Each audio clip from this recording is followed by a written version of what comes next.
रवि प्रदोष व्रत कथा और महात्म्य। जब प्रदोष तिथि किसी वार को पड़ती है तो प्रदोष तिथि को उस नाम से जाना जाता है। अगर सोमवार को प्रदोष व्रत पड़ रहा है तो सोम प्रदोष व्रत के नाम से जाना जाएगा। वहीं रविवार के दिन अगर प्रदोष व्रत पड़ रहा है तो रवि प्रदोष व्रत के नाम से दिन कहा जाएगा। रवि प्रदोष व्रत की कथा सुनने व पढ़ने से जीवन के सभी कष्ट दूर हो जाते हैं और भगवान शिव की असीम कृपा प्राप्त होती है। त्रयोदशी के दिन जो वार पड़ता हो उसी का त्रयोदशी प्रदोष व्रत करना चाहिए और उसी दिन की कथा पढ़नी व सुननी चाहिए। रवि, सोम, शनि त्रयोदशी प्रदोष व्रत कथा अवश्य करें। इन सभी से अभीष्ट फल की प्राप्ति होती है। रवि प्रदोष व्रत का महात्म्य। एक समय सर्व प्राणियों के हितार्थ परम पावन भागीरथी के तट पर ऋषि समाज द्वारा विशाल गोष्ठी का आयोजन किया गया। विद्वान ऋषियों की एकत्रित सभा में व्यास जी के परम शिष्य पुराणवेत्ता सूत जी महाराज हरि कीर्तन करते हुए पधारे। सूत जी को देखते ही शनकादि 88,000 ऋषि मुनियों ने खड़े होकर दंडवत प्रणाम किया। महाज्ञानी सूत जी ने भक्ति भाव से ऋषियों को हृदय से लगाया तथा आशीर्वाद दिया। विद्वान ऋषिगण और सब शिष्य आसनों पर विराजमान हो गए। मुनिगण विनीत भाव से पूछने लगे कि हे परम दयालु, कलिकाल में शंकर की भक्ति किस आराधना द्वारा उपलब्ध होगी, हम लोगों को बताने की कृपा कीजिए, क्योंकि कलयुग के सभी प्राणी पाप कर्म में रत रहकर वेद शास्त्रों से विमुख रहेंगे। दीनजन अनेकों संकटों से त्रस्त रहेंगे। हे मुनिश्रेष्ठ, कलिकाल में सत्कर्म की ओर किसी की रुचि न होगी।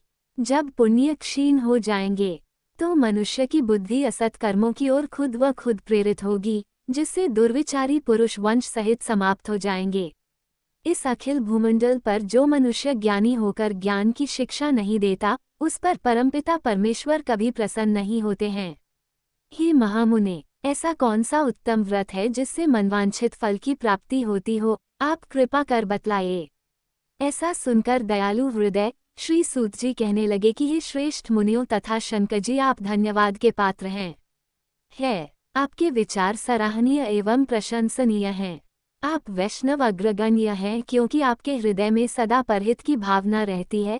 इसलिए हे शौनक शनकादि ऋषियों, सुना मैं उस व्रत को तुमसे कहता हूँ जिसके करने से सब पाप नष्ट हो जाते हैं। धन वृद्धिकारक, दुख विनाशक, सुख प्राप्त कराने वाला, संतान देने वाला, मनवांछित फल प्राप्ति कराने वाला यह व्रत तुमको सुनाता हूँ, जो किसी समय भगवान शंकर ने सती जी को सुनाया था और उनसे प्राप्त ये परमश्रेष्ठ उपदेश मेरे पूज्य गुरुजी ने मुझे सुनाया था, जिसे आपको समय पाकर शुभ बेला में मैं सुनाता हूँ। बोलो उमापति शंकर भगवान की जय। सूत जी कहने लगे कि आयु वृद्धि स्वास्थ्य लाभ हेतु त्रयोदशी का व्रत करें। इसकी विधि इस प्रकार है। प्रातः स्नान कर निराहार रहकर शिव ध्यान में मग्न हो शिव मंदिर में जाकर शंकर की पूजा करें।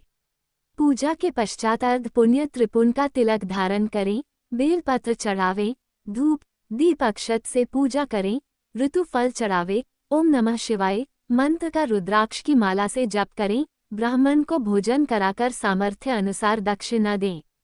को सत्य भाषण करना परम आवश्यक है, हवन आहुति भी देनी चाहिए। इसके बाद मौन व्रत धारण करें, व्रती मंत्र ओम ह्रीं क्लीं नमः शिवाय स्वाहा से आहुति दें। इससे अभीष्ट फल की प्राप्ति होती है। व्रती पृथ्वी पर शयन करें, एक बार भोजन करें, इससे सर्व कार्य सिद्ध होते हैं। श्रावण मास में तो इसका विशेष महत्व है। ये सर्वसुख धन आरोग्यता देने वाला है। यह व्रत सभी मनोरथों को पूर्ण करता है। हे ऋषिवरों, ये प्रदोष व्रत जो मैंने आपको बताया किसी समय शंकर जी ने सती जी को और वेदव्यास मुनि ने मुझको सुनाया था। शनकादि ऋषि बोले, हे पूज्यवर महामते, आपने यह व्रत परम गोपनीय मंगलप्रद कष्ट निवारक बतलाया है। कृपया ये बताने का कष्ट करे कि यह व्रत किसने किया और उसे क्या फल प्राप्त हुआ। रवि प्रदोष व्रत कथा। श्री सूत जी बोले, हे विचारवान ज्ञानियों, आप शिव के परम भक्त हैं। आपकी भक्ति देखकर मैं व्रती पुरुषों की कथा कहता हूँ। एक गांव में अति दीन ब्राह्मण निवास करता था। उसकी साध्वी स्त्री प्रदोष व्रत किया करती थी। उसे एक ही पुत्र रत्न था। एक समय की बात है, वह पुत्र गंगा स्नान करने के लिए गया।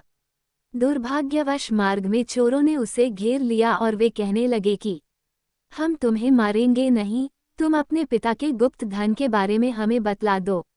बालक दीन भाव से कहने लगा कि बंधुओं, हम अत्यंत दुखी दीन हैं, हमारे पास धन कहाँ है। तब चोरों ने कहा कि तेरे इस पोटली में क्या बंधा है। बालक ने संकोच कहा कि मेरी माँ ने मेरे लिए रोटियां दी हैं।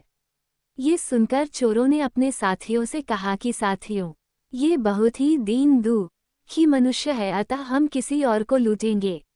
इतना कहकर चोरों ने उस बालक को जाने दिया। बालक वहां से चलते हुए एक नगर में पहुंचा। नगर के पास एक बरगद का पेड़ था। वह बालक उसी बरगद के वृक्ष की छाया में सो गया।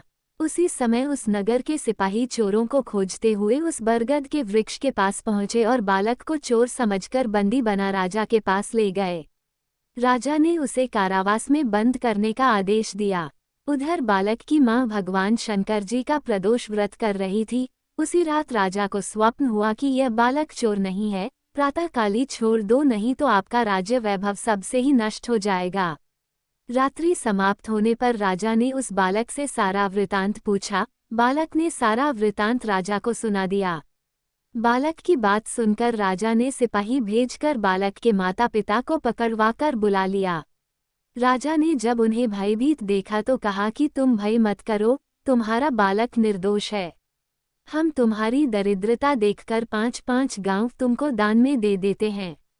शिव की दया से ब्राह्मण परिवार अब आनंद में रहने लगा। इस प्रकार जो कोई इस व्रत को करता है, उसे आनंद प्राप्त होता।